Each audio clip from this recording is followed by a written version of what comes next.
Hermanos y hermanas, bienvenidos una vez más a este tiempo para compartir otra de las reflexiones en tiempo de crisis.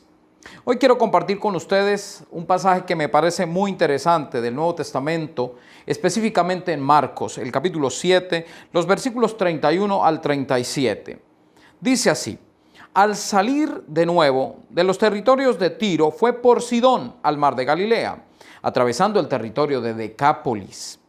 Entonces le trajeron un sordo y tartamudo, y le rogaron que le pusiera la mano encima.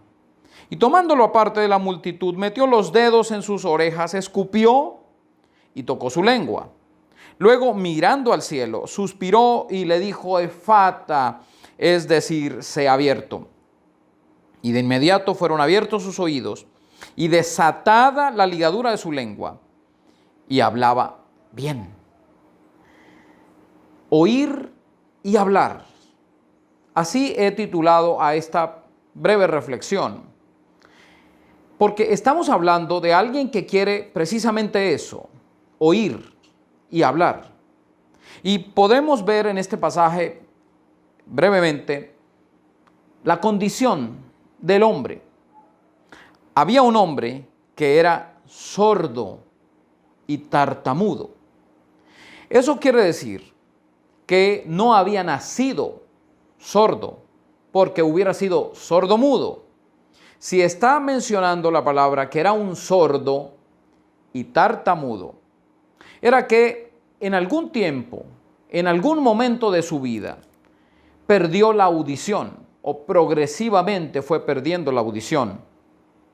Y por alguna otra razón, su lengua comenzó a trabarse y hablaba entonces con tartamudez. Era la condición del hombre. No podía escuchar. Jesús estaba en sus tierras, en Tiro y en Sidón, después de haber pasado por Decápolis. Él no había escuchado hablar de Jesús, porque era sordo. Y la condición de este hombre muestra una imposibilidad para encontrar sanidad. Pero además de la condición de este hombre, vemos aquí la compañía del hombre. El hombre, a pesar de eso y de ser estigmatizado por el tipo de enfermedad que había contraído, él no estaba solo, él tenía una compañía. Versículo 32. Entonces le trajeron un sordo y tartamudo y le rogaron que le pusiera la mano encima. Es decir, este hombre, a pesar de tener una enfermedad triste en su época, no estaba solo, tenía un grupo de personas que se interesaban por él. Un grupo de personas que habían escuchado o había escuchado de Jesús. ¿Y cuándo? Posiblemente cuando el Señor en el capítulo 5, tiempo atrás, Él llegó a la región de Gadara. Eso era atravesando Galilea, en la tierra de los gentiles. Y el Señor encontró allí a un endemoniado, al cual le dio libertad. El endemoniado le dijo a Jesús: por favor, yo quiero ir contigo, permíteme acompañarte. El Señor dice: no. Ve a los tuyos, a tu casa, y cuéntales cuán grandes cosas el Señor ha hecho contigo. Y él se fue, hablando de Jesús en todas las ciudades. Posiblemente por eso, Jesús, cuando pasa por Decápolis, se encuentra una gran cantidad de gente que lo sigue, que lo acosa. Y cuando llega a Tiro y a Sidón, entonces se ve que no es un hombre popular en Israel solamente por sus milagros, sus sanidades, sino también en los territorios extranjeros. Y aquí hay un hombre no judío, posiblemente un pagano, un gentil, que está enfermo, pero que tiene una compañía, un grupo de personas que quiere ayudarlo, que ha escuchado de Jesús y que lo lleva ante Jesús. Y no solo lo lleva ante Jesús, sino que le ruega a Jesús que ponga sus manos sobre él. Y aquí entramos en la tercera observación. ¿Qué significa poner las manos sobre un enfermo? Por lo menos para Marcos, el poner las manos Jesús sobre los enfermos o sobre las personas, el tocar es importante. En el capítulo 1, versículo 31 dice, él se acercó a ella, a la suegra de Pedro, la tomó de la mano y la levantó y le dejó la fiebre y ella comenzaba a servirles. Más adelante, en el versículo 41, el Señor está con un leproso. Jesús, movido a compasión, extendió la mano, lo tocó y le dijo, quiero, sé limpio. Y el hombre fue limpio. Más adelante en el capítulo 3, cuando las multitudes siguen a Jesús, encontramos en el versículo 10, porque había sanado a muchos, de modo que le caían encima todos cuantos tenían plagas para tocarlo. Entonces no solamente que Jesús tocara a la gente, sino que aquí en Marcos comienza a tener importancia el tocar a Jesús. En el capítulo 5, el versículo 23, hay un hombre que se llama Jairo, cuya hija está gravemente enferma, y le imploró mucho diciendo, mi hijita está agonizando, ven, pon las manos sobre ella para que sea salva y viva. Más adelante en el versículo 28 aparece una mujer con flujo de sangre desde hacía 12 años. Y ella pensaba, versículo 28, si solo toco su manto, seré sanada. Luego ella toca el manto de Jesús en medio de una multitud que apretuja a Jesús. Y Jesús dice, ¿quién me ha tocado el manto? A lo que los discípulos dicen, pero si todo el mundo te está tocando.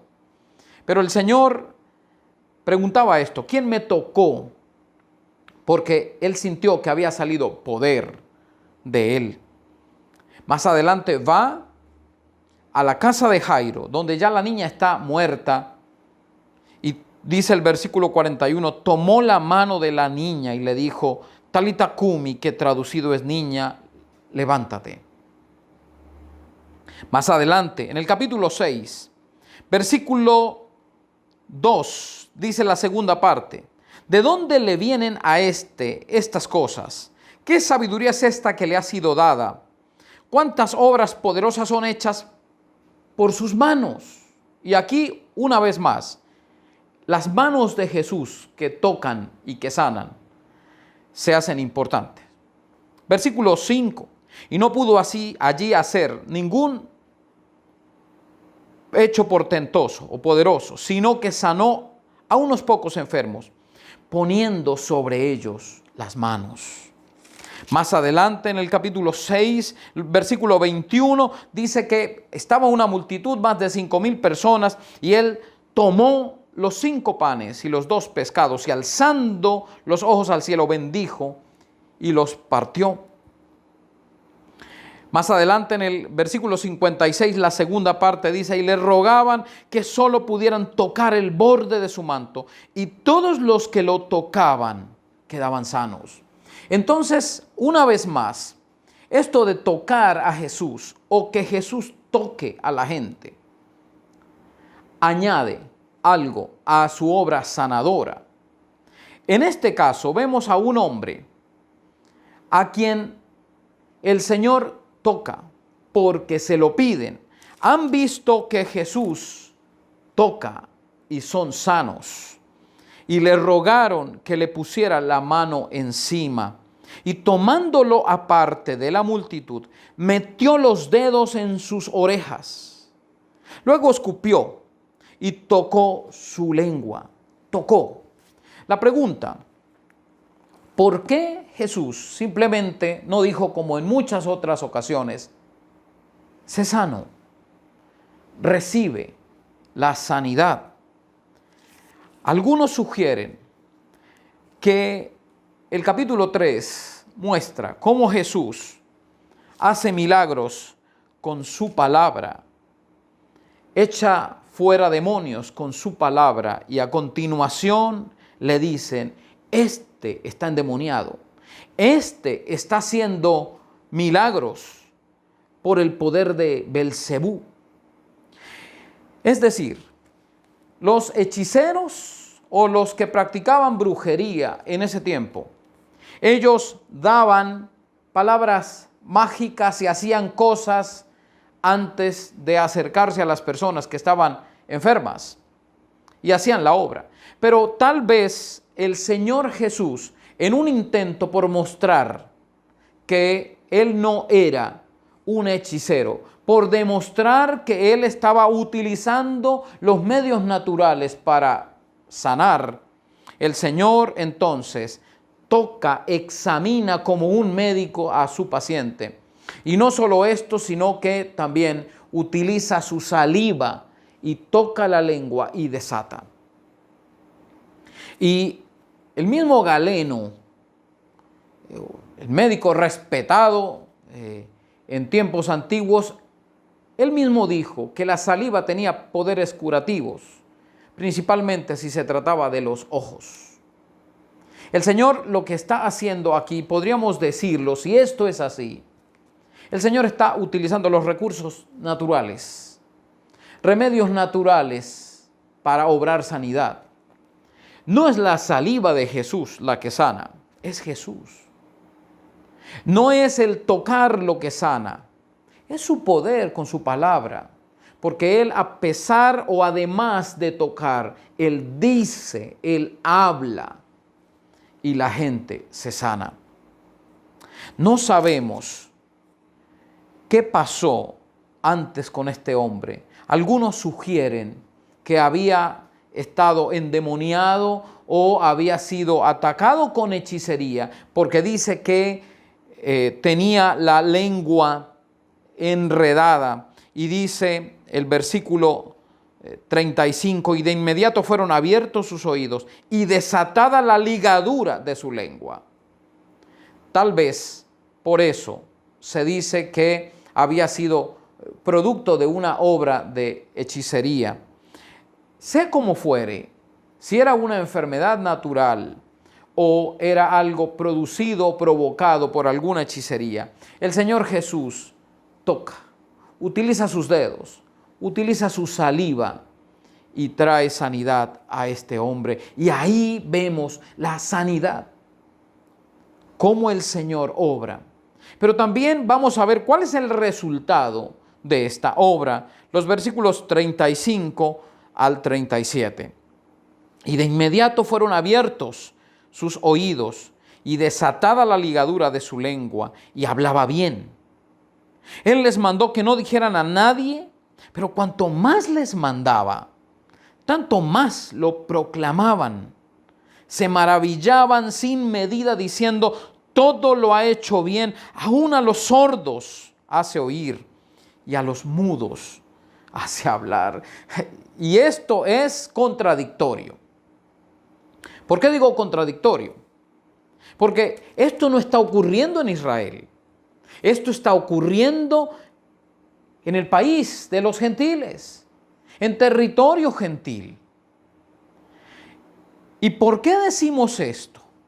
Porque cuando el Señor se da a conocer a Moisés en Éxodo, el capítulo 4, fíjense lo que dicen los versículos 10 al 12. Entonces Moisés dijo al Señor, oh Señor, yo jamás he sido hombre de palabras, ni antes, ni desde que tú hablas con tu siervo, porque yo soy tardo de boca y de lengua. El Señor le respondió, ¿quién ha dado la boca al hombre?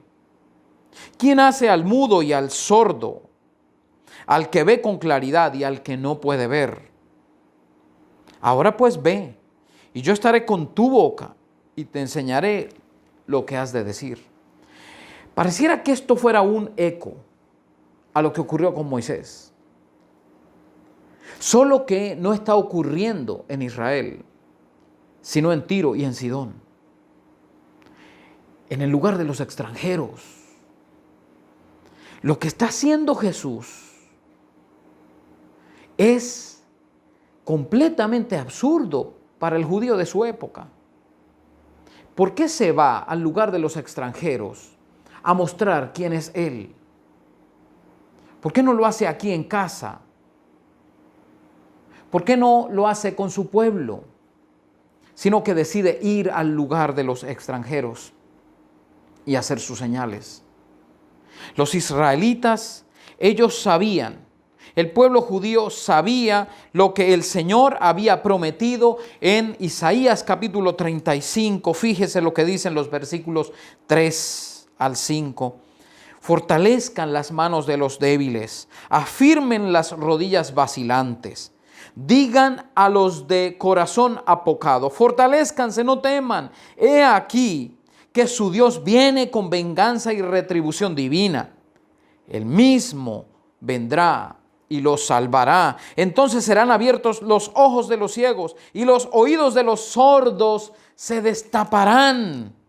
Entonces el cojo saltará como un venado y cantará la lengua del mudo, porque aguas irrumpirán en el desierto y torrentes en el Arabá. Es decir, los judíos pensaban que la venida del Mesías manifestaría una justa venganza sobre las naciones extranjeras, pero milagros dentro para los hijos de Abraham.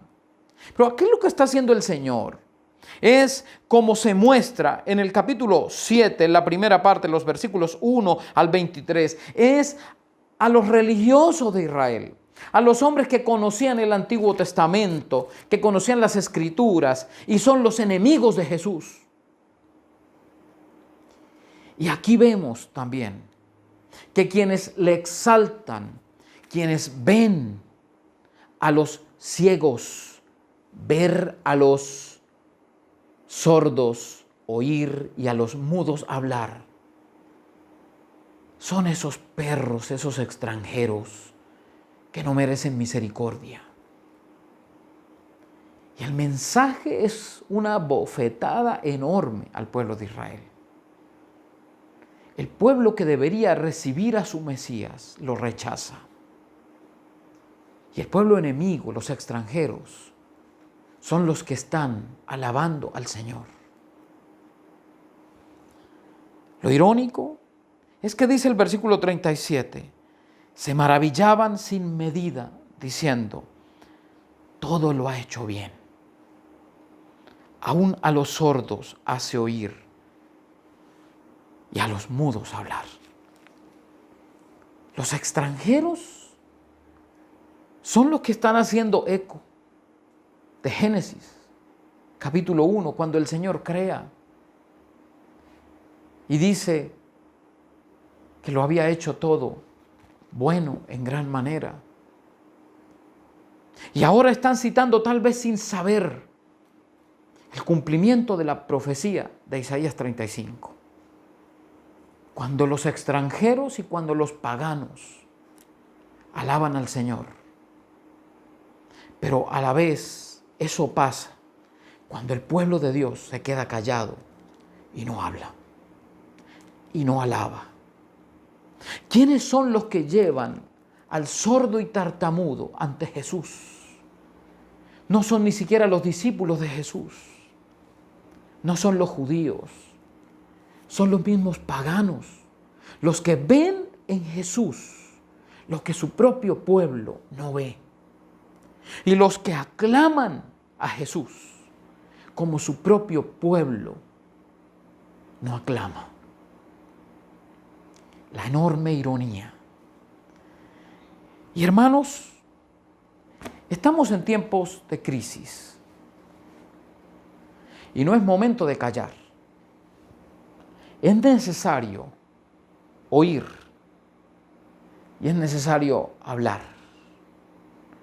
Pero ¿cómo oirán si no hay quien les hable?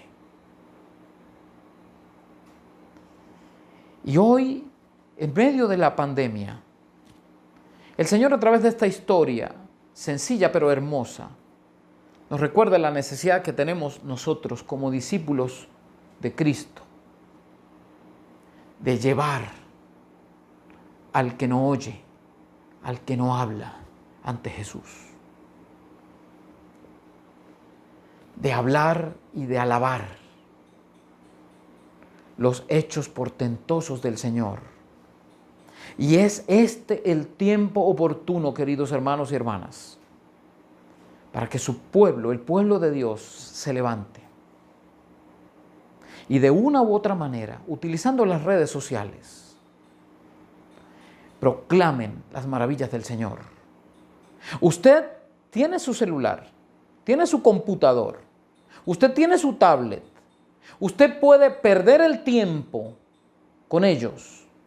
O usted puede llevar el mensaje de Jesús a esas personas que necesitan escuchar de Cristo. Usted puede usar su dinero para despilfarrarlo y para comprar cosas que no tienen sentido. O usted puede usar su dinero para bendecir al otro, para llegar con el mensaje de Jesús a aquellos que no tienen, a aquellos que les hace falta la comida. Y no podemos permitir que la crisis nos devaste, nos derribe, nos calle y nos haga sordos.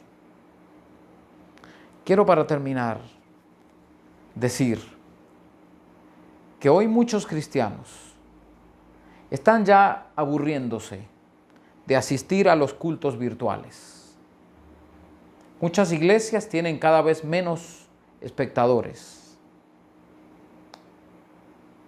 ¿Pero por qué?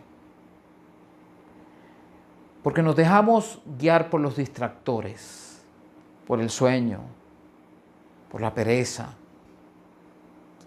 y perdemos el tiempo en lo que no sirve. ¿Por qué no hacer de la tecnología un aliado